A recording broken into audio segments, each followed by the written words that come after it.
There is a specific kind of wealth in Japan that most Western observers never see. It doesn't sit in a driveway. It doesn't wear a watch. It doesn't post itself on the internet. The retired neighbor who has been comfortable for 11 years looks almost exactly like the coworker who is drowning in 3 credit cards, because the visible signals are almost identical, and the invisible ones are the entire story. There are 10 habits that build this kind of quiet, monumental wealth, and they were developed across generations, in some cases centuries, before compound interest was in any textbook. Opposite of what Western financial media recommends. None of them require a high income. All of them work over decades in a straight line. Over the next 28 minutes, we're going through all 10 of them, the specific mechanics, the underlying philosophy behind each, and the reason each one, applied on its own, can bend a household's trajectory over 20 or 30 years. Habit 1. Kakeibo, the handwritten household ledger. In Japan, this practice goes back more than 120 years, formalized by a woman named Motoko Hani in 1904. It survives today in the digital age, largely unchanged. And here is the core of it. Money is tracked by hand, in ink, on paper, in a physical notebook. Not in an app, not in a spreadsheet, not in a bank download you glance at on the last Sunday of the month. By hand. Kakeibo tracks 4 categories, and the categories themselves are one of the reasons the system works. Category 1. Essentials. Rent, utilities, groceries, transportation to work, medical. Category 2. Wants. Eating out, subscriptions, entertainment, that thing you saw scrolling before bed. Category 3. Culture and education. Books, courses, museums, tickets to something that expands you. Category 4. Unexpected. Emergencies, repairs, medical surprises, the one thing you couldn't predict this month. Every purchase you make gets copied into the notebook by hand, into one of those 4 buckets. Here's the mechanism nobody talks about.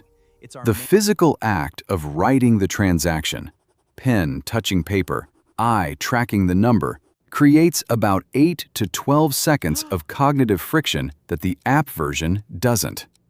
In those 8 to 12 seconds, roughly 1 in 3 purchases silently fails a test the buyer didn't consciously run.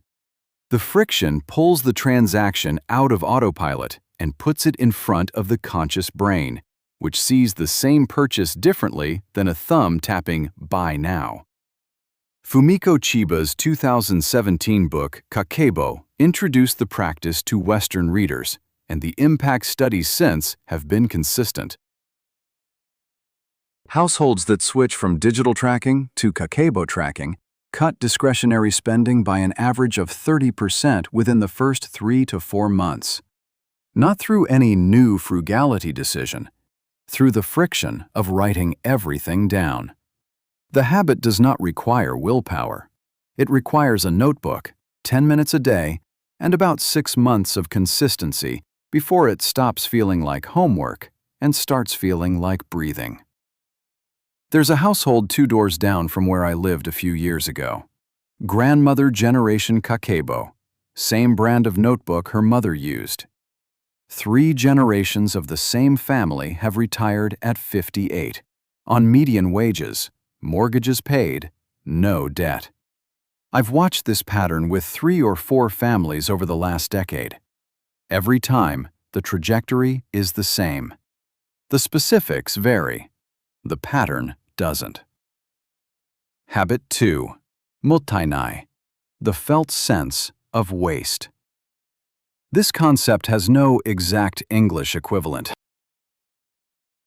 The closest translation is a mixture of "what a waste" and "how disrespectful," combined with a physical sense of discomfort in the chest.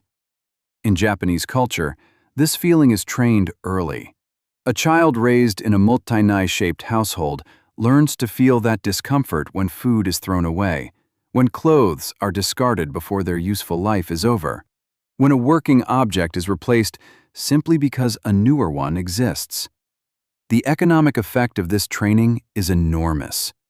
A household that experiences physical discomfort at throwing away half a plate of rice is a household that has, silently and without any conscious calculation, closed off perhaps 40% of the small waste vectors that add up to real numbers over years.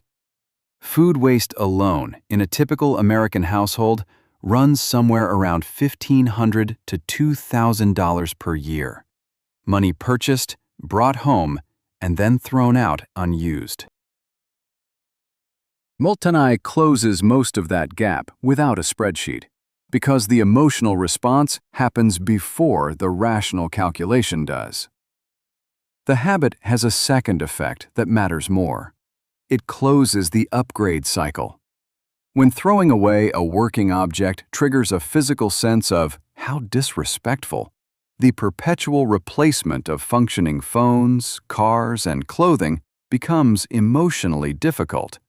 Not because you decided it was wasteful, because your body decided it was wasteful, and the body's decisions are stronger than the mind's. Building Multanai into a Western life is not straightforward. It can't be intellectualized into existence. It has to be trained in through small, consistent practice. Finish the food on your plate for a month. Repair one broken item you are going to replace. Wear the same jacket for a full winter without buying another. After about 90 days, the discomfort of waste starts to appear on its own, not because you're forcing it, but because you've built the reflex. What does that feel like in practice? It feels like a small pull in the chest when you're about to throw away half a container of leftovers and finding yourself putting them in the fridge instead of the trash without a decision happening. Eventually, it feels like a mild internal wince when you see a friend replace a working laptop just because a new model came out. That wince is worth money. Over a working career, that small physical reflex protects a household from probably $20,000 to $40,000 of manufactured obsolescence spending. Habit 3. Wabi-sabi. Beauty in imperfection. In Japan, a ceramic tea bowl with a small crack repaired in gold leaf, a practice called kintsugi, is considered more valuable, not less, than the original undamaged bowl. A wooden table with the patina of 40 years of use is considered more beautiful, not less, than a factory-fresh replacement. Clothing that shows the shape of its wearer, showing signs of care and repair, is considered more distinguished, not less, than the new store-bought equivalent. This aesthetic principle, that wear, age, and imperfection carry beauty and value, is one of the most financially consequential ideas in any culture, and it is almost the exact inverse of the Western marketing assumption. Western marketing depends on the reverse, that new is better, that the old thing you own is embarrassing, that visible signs of use signal poverty or negligence, that the correct response to a scratch on your car or a scuff on your shoe is replacement. Wabi-sabi undoes that assumption at the aesthetic root. When you genuinely find your 5-year-old wallet more beautiful than a new one, when the softened leather and the worn corners register as distinguished instead of shabby, the entire upgrade economy stops working on you. You keep things, you repair them, you develop a small collection of quiet possessions, each of which becomes more valuable to you over time, not less. Beth Kempton's 2018 book, Wabi-Sabi, lays this out at length for Western readers. The financial effect she describes matches what the anthropological literature says. Households that internalize wabi-sabi replace their durable goods roughly 40 to 60% less often than the Western average. Over 30 years, that difference alone accounts for somewhere between $80,000 and $120,000 in unspent principal before you add compound growth. And consider the kintsugi example concretely, a repaired bowl. What is it, really? In one culture, it's a broken bowl someone tried to fix. In another, it's a bowl made more valuable by having survived. Which culture do you think holds on to its objects longer? Which one replaces less? Which one, over a lifetime, has more of its capital left at retirement? Those questions answer themselves the moment you ask them. Wabi-sabi is not a mystical concept. It is a financially consequential aesthetic, one that, when adopted, quietly shuts down the upgrade economy from the inside. Habit 4. Hara Hachi Bu, the 80% rule. This concept was originally about food, coined by Confucius and adopted deeply in Okinawan culture as a longevity practice. Eat until you are 80% full. Stop there. The remaining 20% is not deprivation, it is margin. When you apply this same principle to personal finance, it becomes one of the most quietly powerful rules in the entire system. The rule reads simply, never let your monthly spending exceed 80% of your monthly income. The remaining 20%, always, without exception, goes to savings and investments before anything else. You never see it. You never budget with it. You live on 80%, whatever the income level. This rule looks like a savings rate rule, and it is, but that is not why it works. It works because it builds structural margin into a household that has almost never had structural margin before. When a car breaks down, a household running at 98% of income has a crisis. A household running at 80% has a Tuesday. When a job is lost, the 80% household has 3 or 4 months of runway before anything gets uncomfortable, and roughly 2 years of runway if it tightens to essentials. When a family emergency arrives, the 80% household writes a check.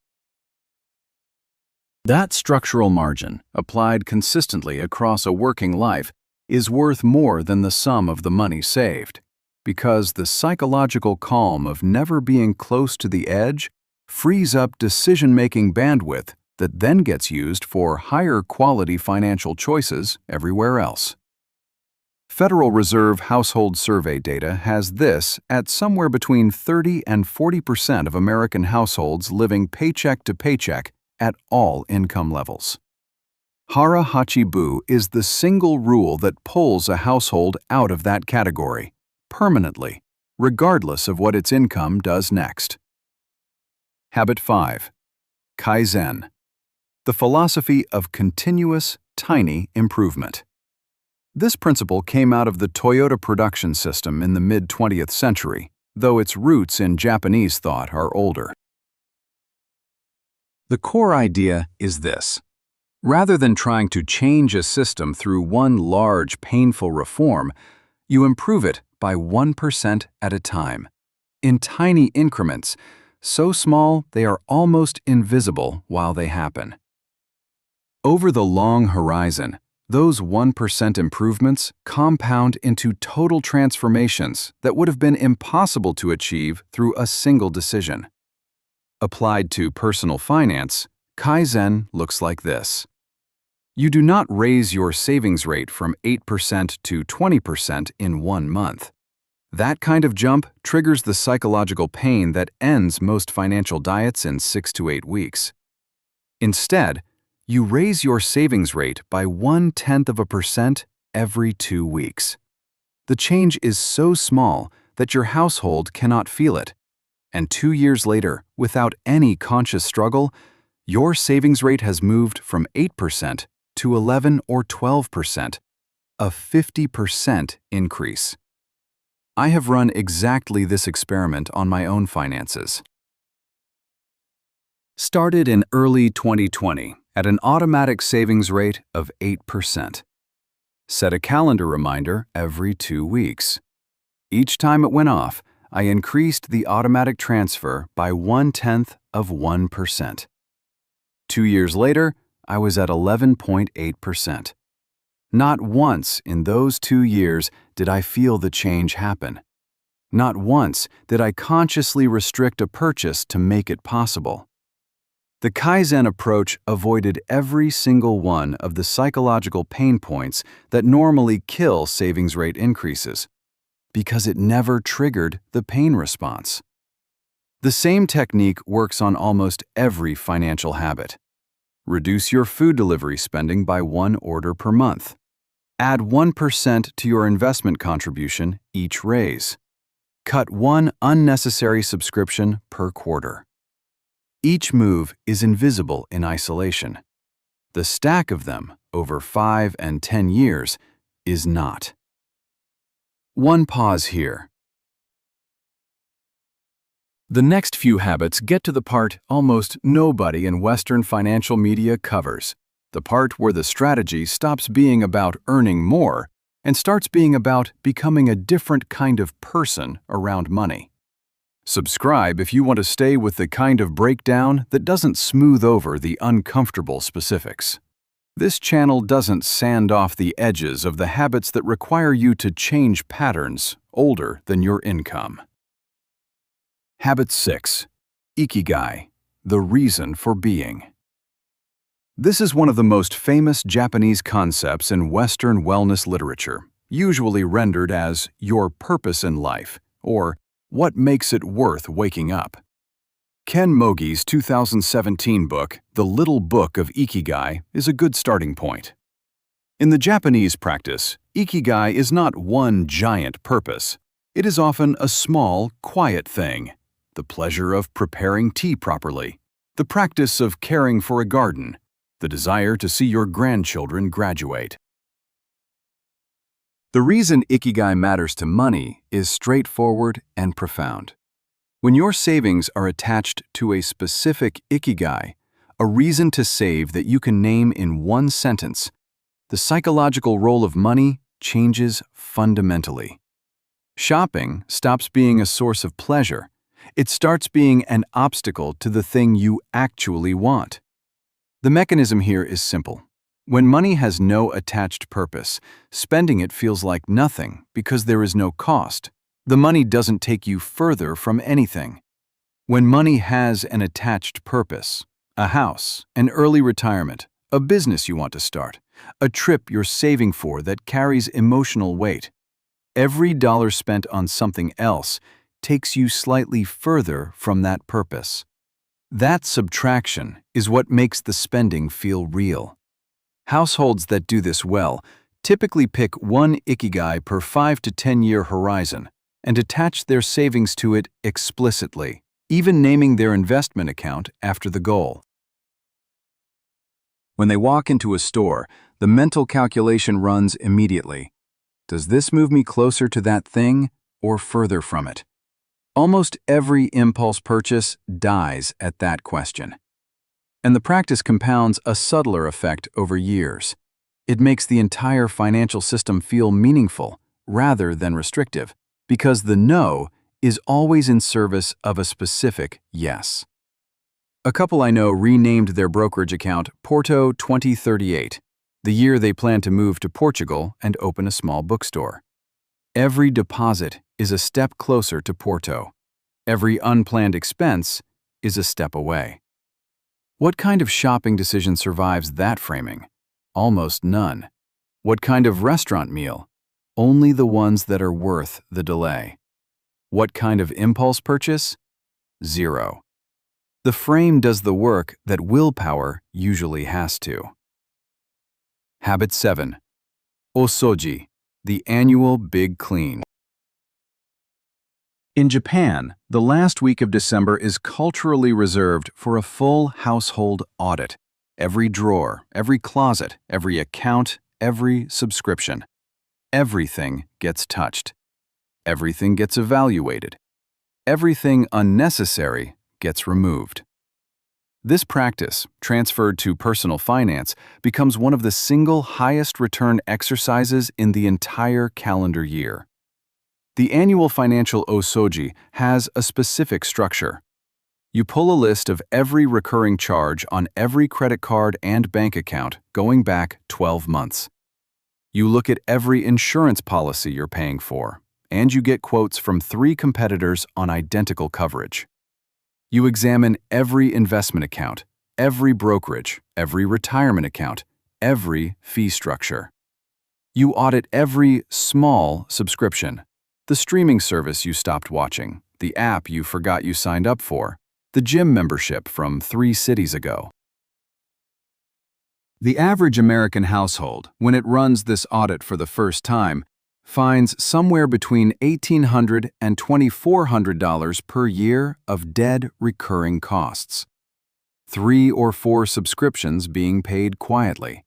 1 insurance policy that is meaningfully overpriced relative to identical alternatives. A brokerage account with fees eating 1% of returns while a lower fee equivalent sits available. A phone plan on an old family rate that is $50 more expensive than the current market rate. All of it, added up, is real money. Marie Kondo's 2011 book, which most Western readers know from its later Netflix adaptation, translated this cultural practice into a household framework. But her cultural inheritance goes deeper than the book. The annual osoji is centuries older. Once a year, every year, everything gets touched. Nothing gets grandfathered. Habit 8. Sakidori Chokin. Savings first, always. This rule reads in English as the savings that goes ahead of everything. The mechanism is direct. The moment your paycheck arrives, an automatic transfer moves your savings and investment portion to accounts you cannot casually touch. This transfer happens before rent, before groceries, before any discretionary decision. You never see the money in your checking account. You never budget with it. Your visible spending pool is what remains, and you live on what remains. Full stop. This principle exists in Western financial writing under names like pay yourself first, but the Japanese version is more absolute.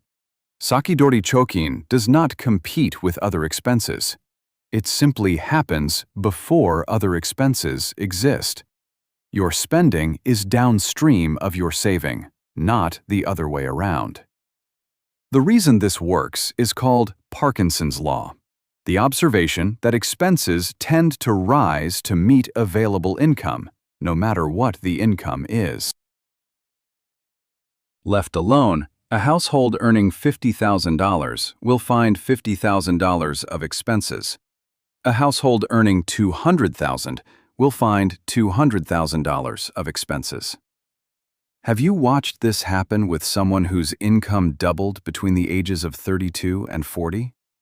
Did their savings rate double with it? Almost never. What happened instead was that a larger house, a nicer car, and slightly better restaurants absorbed the entire raise, and the savings rate held steady or drifted downward. Sakidori Chokin neutralizes Parkinson's Law by artificially shrinking the available income to what's left after savings. If your paycheck is $5,000 a month and $1,000 automatically moves before you see it, your household expands to fill $4,000 of expenses, not $5,000. That $1,000 per month invested consistently over a working career compounds into somewhere between $600,000 and $1.2 million, depending on your return assumptions. The rule alone is worth more than most people earn from every other financial decision they make combined. And it works because it removes the decision from your desk. The decision was made once, on a Tuesday afternoon when you set up the transfer. Every month after that, the correct behavior happens without your involvement. Habit 9. Shinrin Yoku. free leisure, and the practice of forest bathing. This concept, formalized by the Japanese Ministry of Agriculture in 1982, is culturally deeper than a wellness trend. It says something almost heretical to Western consumer culture. The highest quality rest, restoration, and pleasure are available at zero cost, and always have been. A walk in a forest, 2 hours reading a book from the library. A long, slow conversation with an old friend on the porch. Cooking a simple meal at home from ingredients you already had. Sitting on a bench in a park and watching the light change. These experiences are free, completely, structurally free. And, importantly, they tend to produce more genuine restoration than any experience the entertainment industry sells. The financial consequence of this practice is enormous, though the practice itself is not about money. When your default leisure category is free, the entire "I deserve this" category of impulse spending shrinks toward zero.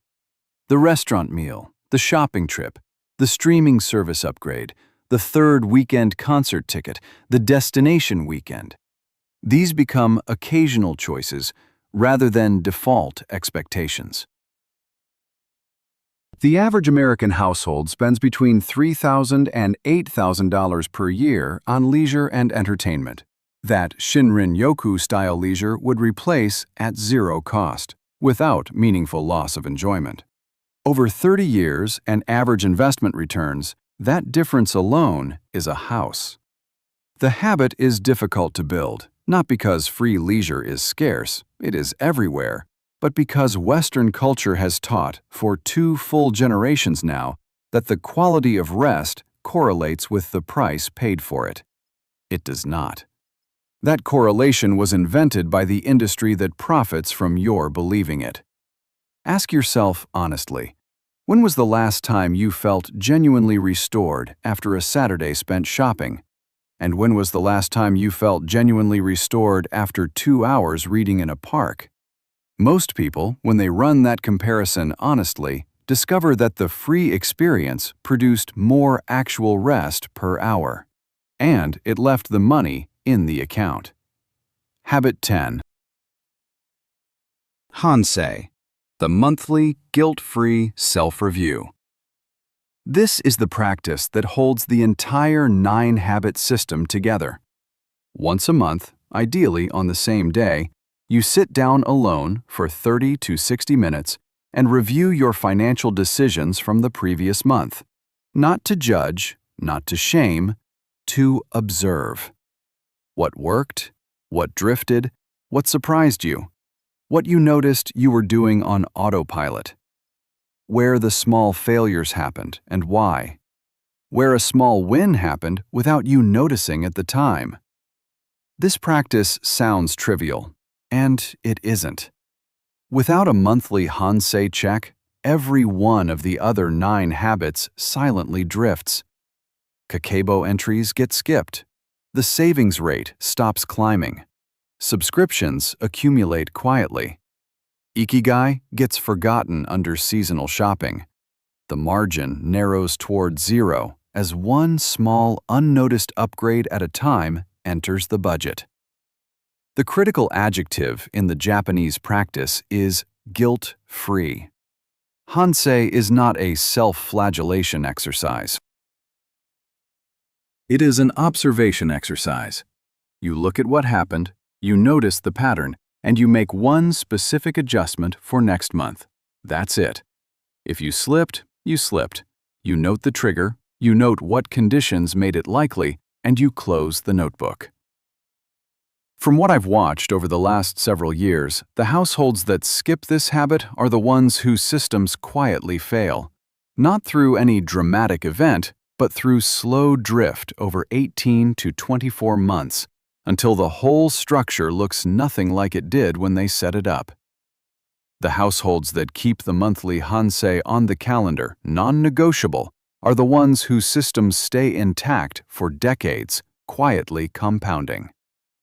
Sunday afternoon, once a month, 30 minutes with the notebook. That's the whole habit. 10 habits, 1 system. The person in Japan who has been quietly wealthy for 20 years is not smarter than the average Western financial media consumer. She is not richer at the starting point. She does not have a secret investment. She has kakeibo, mottainai, wabi-sabi, hara-hachibu, kaizen, ikigai, oosoji, sakidori chokin, shinrin-yoku, and hansei. 10 habits held quietly for decades, without a single one of them requiring a raise. Nothing on that list depends on your income. All of it depends on what you decide this month about the relationship between money and the person you are becoming. The neighbor who has been retired comfortably for 11 years didn't win a lottery. She wrote in a notebook every night, kept the same coat for 15 years, added 0.1% to her savings rate every 2 weeks, spent Sunday afternoons walking in a nearby park instead of a mall, and audited her accounts every December. Repeated, held, compounded. Zero drama. Zero visible signal to the neighbors that anything unusual was happening. The visible signs of that life look like nothing. The invisible signs of that life are the entire story. And whether you are on that trajectory is being decided quietly by what you do with the next hour after this video ends. The notebook you either pick up or don't. The transfer you either set up or don't. And the Sunday afternoon you either walk in the park or walk into a store.